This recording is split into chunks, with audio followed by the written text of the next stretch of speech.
The day I discovered my wife had a secret 3-year-old son, I rigged our Hamptons estate with explosives, intending to take us both out in a blaze of glory. But that night, Victoria Winslow didn't come home. As I sat there, heart turning to ash, I heard my 10-month-old daughter softly call out, "Dada." In that split second, the urge to die vanished. I took the most expensive car in the garage, drove it out of the blast radius, and detonated the charges. Through the rearview mirror, I watched the inferno rise against the night sky as I sped toward JFK Airport. From that moment on, Lucas Sterling, the man who had become the laughingstock of New York high society, ceased to exist. It wasn't until 5 years later that our paths crossed again at a bed and breakfast in Vermont. She stared at me as I politely handed over her room key, a sudden look of disorientation crossing her face. "Lucas, you look different." I didn't answer, simply offering a professional smile. "I hope you and your family enjoy your stay." The key card hovered in the air between us. Victoria didn't move to take it. My arm began to ache from holding the pose, so I spoke up. "Ms. Winslow, your key." "I'll take that." A clear, bright voice came from behind her, breaking the tension. It was her lawfully wedded husband, Julian Rivers. My gaze swept over the diamond wedding band on his ring finger before colliding with those familiar eyes that had haunted my nightmares for years. "Didn't I tell you to wait on the sofa? You never listen. You make me worry." Victoria reacted almost instinctively, taking the luggage from his hands and leaning into his embrace. She pressed the back of her hand to his forehead, her voice softer than I had ever heard it. "Good, the fever's down. Tired? Take our son upstairs to rest. I'll go buy some warm oatmeal for you guys." Julian nodded gently, his smile not quite reaching his eyes as he scrutinized me. "Okay, I'll wait for you." I watched them embrace. As soon as I looked away, a delivery driver walked in carrying a heavy bag of cat litter. While I checked the order code, Victoria had already bent down to lift it. "I'll help you. Where does it go?" "No trouble necessary." I reached out to take it, deliberately maintaining a physical distance. I glanced at the smudge of dirt on her designer dress, turned to the register, and pulled out 2 $20 bills. "Dry cleaning fee. Consider it reimbursed." "You don't have to pay me. I wanted to help." Victoria reached out to stop me. Just as her fingertips were about to brush my wrist, I recoiled. Her hand froze in midair, her voice tinged with a bitterness that was hard to miss. "Really, it's fine. I have things to do." As she turned, she nearly collided with Chloe, my employee, who was returning with a bag of roasted chestnuts. Chloe watched Victoria's retreating figure, eyes wide. She grabbed my arm in excitement. "Lucas, wasn't that Victoria Winslow from Winslow Enterprises? She's gorgeous. I've seen her interviews. Self-made billionaire, always talking about her husband. Capable and devoted. She's practically perfect." Guests in the lobby chimed in. "Right? I heard her ex-husband was a lunatic. Attacked people with a knife. He should have gone to prison. She was too soft-hearted, gave him a massive divorce settlement, and only left him when she couldn't take it anymore." Hearing the slander again, I felt nothing. My heart was a stagnant pool. Only the scar on the web of my hand throbbed with a phantom ache. I rubbed the centipede-like scar, and the memories flooded back. Victoria Winslow wasn't some self-made genius. She was a scholarship student from the wrong side of the tracks, bullied and isolated at our prep school. I remembered finding her cornered by a group of trust fund kids in the dead of winter, blood trickling down her forehead on her faded uniform. I was the one who grabbed a lacrosse stick and charged in to save her. In the chaos, a broken bottle sliced my hand open, exposing the bone. It took 8 stitches to close. Victoria sneaked out of the ER. I chased her down only to find out she didn't have a dime for the medical bills. She had an alcoholic father and a mentally unstable mother. After that, I made it my job to protect her. She remained silent, but helped me with math after school. When college applications came around, she got into an Ivy League school, but couldn't afford the tuition.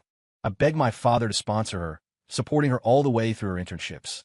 When those same bullies targeted her in the corporate world, my father made an exception and brought her into our family company, mentoring her personally. Victoria had a gift for business. She understood complex market data at a glance. I used to sit beside her, chin in hand, watching her focused profile with adoration.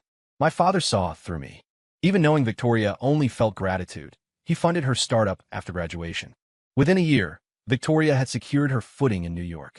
Later, when my mother fell ill and my father made risky investments to cover costs, bringing the company to the brink of bankruptcy, it was Victoria who saved us. My father always called her our benefactor, saying the debt was paid and she should live her own life. But she dropped to her knees before him, swearing with intense focus. "Mister," Sterling, I can never repay your kindness. Please, trust me with Lucas. I will take care of him for the rest of his life. I won't let him suffer. The old wound on my hand throbbed harder. I looked down at the ugly scar and wanted to laugh. People really can be naive enough to mistake gratitude for love. After that, without even a formal title, I lived as her husband. I frequented her company to establish my presence, silently declaring ownership. Victoria never objected. She even let me choose her personal assistant, specifically saying, just pick a bright young woman. But on interview day, my eyes landed on Julian Rivers' mediocre resume.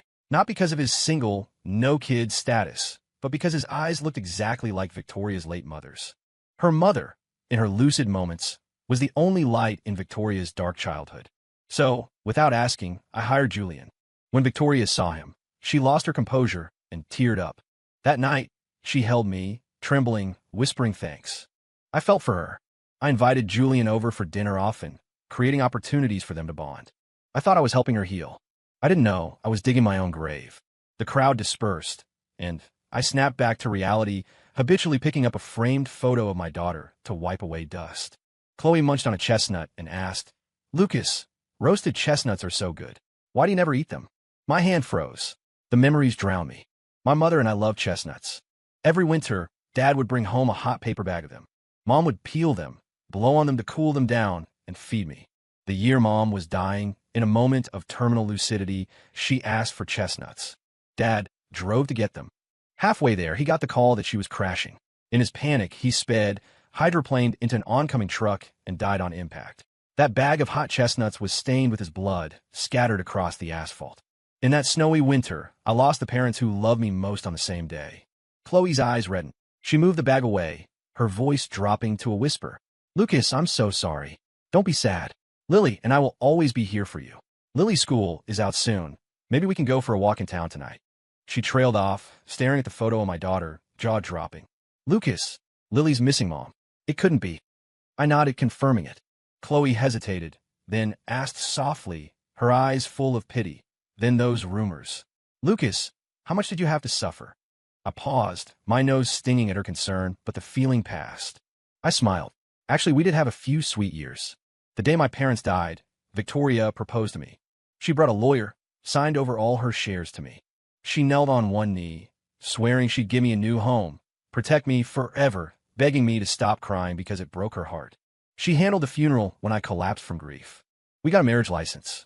No wedding, just plain band we bought in college, but I was content. I thought I was the luckiest man alive. I poured everything into Victoria. I knew she was busy, so I demanded nothing.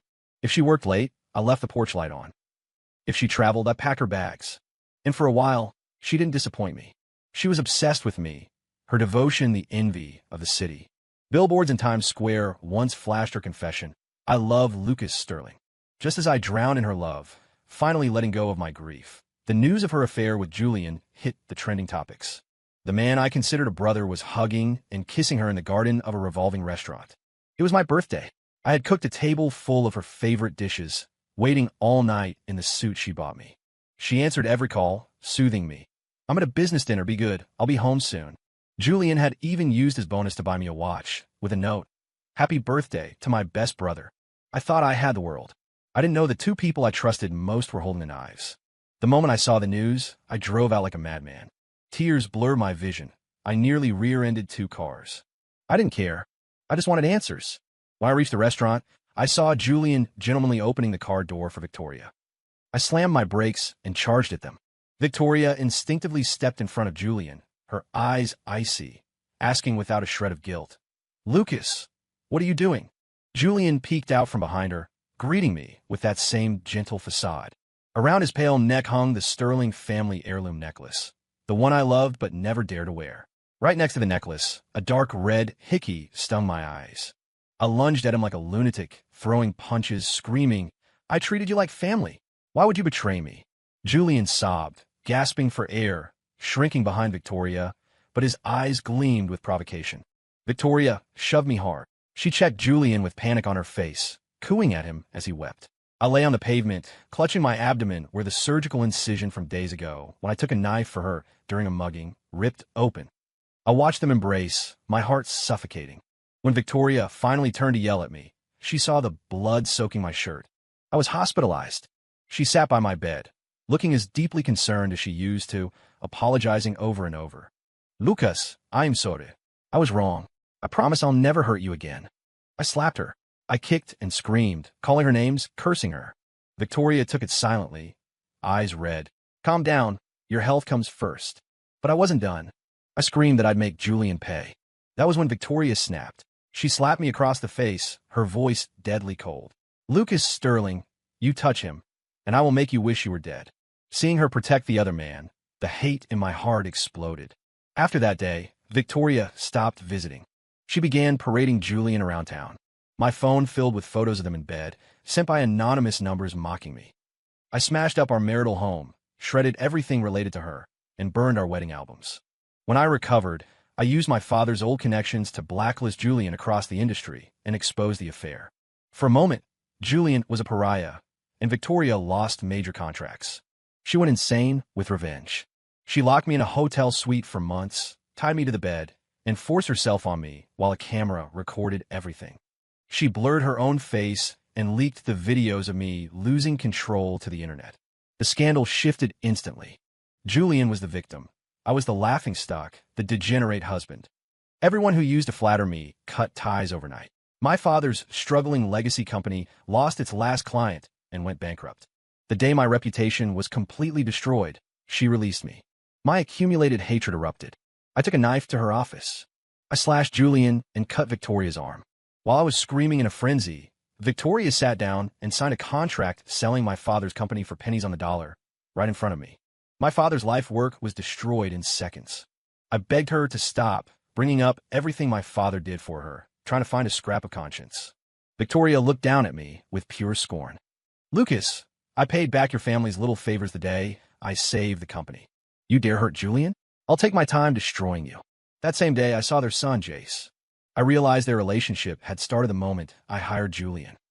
The lack of a wedding, the cheap rings, it wasn't frugality. She was saving face for Julian.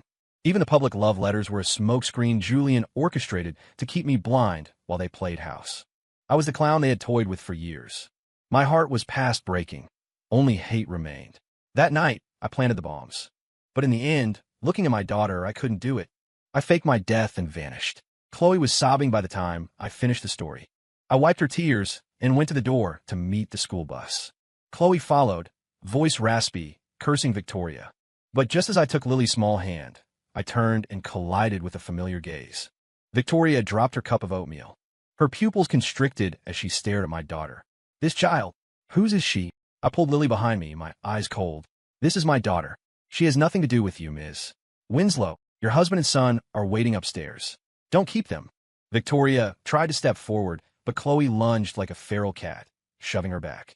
Do you not understand English? He told you to back off. Our B&B doesn't welcome you. Take your people and get out. Chloe dragged her by the sleeve toward the door. Victoria stumbled, but didn't fight back, her burning gaze fixed on Lily. Daddy, let's go. Lily tugged my hand, skipping. Auntie Grace is waiting for us to eat pizza. Grace was the landlord, the woman who had quietly watched over me for 5 years. I saw her waiting by the restaurant, her smile warm as winter sun. I relaxed, watching the two of them play. After dinner, Lily insisted on going to the playground and winked at us. Seeing her try to set me up with Grace made me smile. I agreed. But at the playground, we ran into Victoria again. She stood at the gate, staring at Lily, breathing hard. Grace recognized her, tensed up, and shielded us. Victoria looked at Grace, then at me, her expression lost and careful. Lucas, we need to talk. I stopped Grace from exploding. Follow me. I led her to a quiet corner and lit a cigarette. Victoria stood stiffly. You hate smoke. What? Speak. I cut her off. She paused, voice trembling. I thought you were dead. All these years, raising a child alone. Have you been okay? I looked at her fake remorse and laughed aloud. Okay. When I left New York, despite the explosion, a woman with her resources could have found me. I was injured, losing blood, barely surviving on cheap painkillers. Because of the leaked videos, people recognized me everywhere as the male whore, spitting on me, chasing me. I couldn't get a job. I ended up homeless in the dead of winter, nearly freezing to death. Grace saved me. She gave me a place, used her connections to scrub the videos, and took me to doctors. I was diagnosed with severe depression. On sleepless nights, I self-harmed just to feel something other than pain. Every time I closed my eyes, I saw my parents weeping in the mist and Victoria cheating. If not for Lily, I would be buried under 6 feet of dirt by now. It doesn't matter, I said, putting out the cigarette. The girl is mine alone. She has nothing to do with you. You have a new family. Do not disturb our peace. I turned to leave. Victoria grabbed my wrist. I shook her off violently, roaring, "Don't touch me." Terrified, she retracted her hands, eyes full of panic. "Lucas, I won't touch you. Please don't go." She was crying, apologizing. I couldn't tell if she was sorry for crossing the line or for the past. Grace came looking for me. She checked me for injuries, pursed her lips, and pulled me away. "Let's go. Lily is looking for you." The mood was heavy that night. Back at the B&B, Lily sensed Grace was down and ran back to the playground to give us space. I smiled helplessly, about to speak. "You?" Grace asked nervously. "Are you going to soften? Do you want Lily to have her mother back?" I was stunned. I haven't softened, and I definitely don't want her back. I'm just worried her sudden appearance will destroy the peace I've fought so hard for, I said. I just want to draw a line. That's all. Grace finally smiled. Simultaneously, a crash sounded behind me. I turned to see Victoria standing there, face pale. At her feet lay 2 shattered glass bottles of strawberry milkshake, my old favorite. Pink liquid splattered my pants. Victoria stammered apologies, crouching to wipe my cuff with her sleeve. Grace exhaled sharply, shoved Victoria aside, and growled, "Ms. Winslow, are you done? You are harassing my staff. Please leave immediately." I was annoyed. I grabbed Grace and Lily to leave, but Victoria grabbed my wrist again, head hung low like a scolded child. "I didn't mean to. I just remembered you love strawberry shakes, and I saw." "Enough." I shook her off. "Victoria, you are disrupting my life. Move out of my B&B tonight." Knowing her old self, I expected retaliation. I was ready to pack up and run again. But that night, Victoria obediently took her husband and left. She didn't appear again. Life resumed. Just as I planned to make things official with Grace, Lily's teacher called. Someone claiming to be Lily's mom was at the school. "Ich rushed over." Victoria stood under a sycamore tree. The rage I'd suppressed exploded. I walked up and slapped her with everything I had. "Victoria, what are you doing? If you dare hurt my daughter, I will take you down with me." Victoria's head snapped to the side. A pink gift box fell, smashing a strawberry cake onto the pavement. She slowly turned, a bruise forming, eyes red. I wanted to make amends. I knew you wouldn't see me, so I came here. "Lucas, I just want to compensate you," and the girl. She shoved a bank card in my hand, choking on tears. Compensate? Where was she when I needed money, protection, or dignity? Now that I was happy, she shows up with money to soothe her guilty conscience. When Lily was born, I had nothing. Grace gave me the rental for free. When customers harassed me, Grace fought them off. When people mocked me as a widower with baggage, she defended me. When Lily was sick, Grace stayed up all night. She even boarded her beloved cat because I was allergic. Lily grew up happy because of Grace. I had paid back the rent, but the emotional debt I owed Grace was infinite. Thinking of Grace, my expression softened. Victoria's eyes lit up with hope. But as she stepped closer, I threw the bank card at her. It grazed her cheek, drawing blood. She froze, touching the cut. "Lucas, don't be like this. I have no bad intentions." "Ms. Winslow," I interrupted. "I don't want your compensation. If you have any conscience, disappear. That's the only apology I accept." "Lucas," she grabbed my hand, voice begging. "I am sorry. I regret it. I really do. I was possessed back then. I love you. Can you give me a chance?" "Impossible." I pried her fingers off one by one. From the moment I faked my death, we were done. Go back to Julian. Never show your face again. "Daddy." Lily ran out of the school building. Victoria's eyes brightened. She crouched down, wanting to speak to her. But Lily stood in front of me, swinging her little fists at Victoria. "Go away. You bullied Daddy. You're a bad person. I hate you. I don't want you as my mommy." This powerful CEO was pushed to the ground by a 4-year-old. Victoria froze, the pain in her eyes spreading like ink. It was the same look of despair I had 5 years ago. She swallowed hard. "Yes, I am a bad person. I called Auntie Grace. She's coming to protect us," Lily shouted. Grace arrived seconds later, breathless. "Are you hurt?" My heart melted. I wiped sweat from her forehead and held her hand publicly for the first time. "I'm Fine. Let's go." Victoria followed us. I spun around. "Victoria, I haven't forgotten what you promised Julian 5 years ago." 5 years ago, after the affair was exposed, Julian stopped pretending. While I was held captive, Victoria removed anything sharp so I couldn't kill myself. But Julian would come in, wearing bespoke suits, to keep me company. He told me how much Victoria loved him, how much she paid him. The worst part was when he said, "Lucas, you know why you haven't had kids all these years? Victoria hates that you rely on her charity. She said a man like you shouldn't reproduce. The vitamins you took? She swapped them for chemical sterilizers. Even your daughter. That was an accident because Victoria was using you to blow off steam when we had a fight. You thought she loved you? She was just saving me from embarrassment." Victoria had stood outside the door, watching silently while he told me this. I hated her enough to kill, and now she claims she loves me? Victoria trembled, her face ashen. I understand. I won't appear again. As I walked away, I heard her sobbing behind me. But so what? Too little, too late. That night, Grace and I officially started dating. Lily was the happiest, followed by Chloe. I've been working on my allergies and finally overcame them. I turned a guest room into a cat room and brought Grace's cat back as a surprise. But just as everything was perfect, the school called again. Lily was pushed off the bus by a boy. Her head is bleeding. We're at the hospital. I arrived at the ER shaking. My daughter lay in the teacher's arms, gauze on her forehead. "Daddy, it hurts." My heart shattered. The teacher told me the culprit was Victoria's son, Jace. Rage consumed me. I called Victoria. She answered instantly, sounding panicked, giving me Jace's location immediately. I sped there. Julian was packing a suitcase to flee. I stormed in and punched him with everything I had. "You taught your son to hurt my daughter." Julian shrieked, clutching his face. "Lucas, you dare hit me? Victoria destroyed you once. She'll do it again." Jace charged at me, fist swinging. But before he could land a hit, Victoria rushed in and kicked him flying. Her eyes were bloodshot, voice lethal. "You little monster. You dare to hurt my daughter. Victoria, how could you hit Jace?" Julian cried, throwing himself at her. Victoria backhanded him across the face. "You piece of trash. I regret the day I met you. I was blind to let you manipulate me." The drama didn't quell my hatred. I will make both of them pay."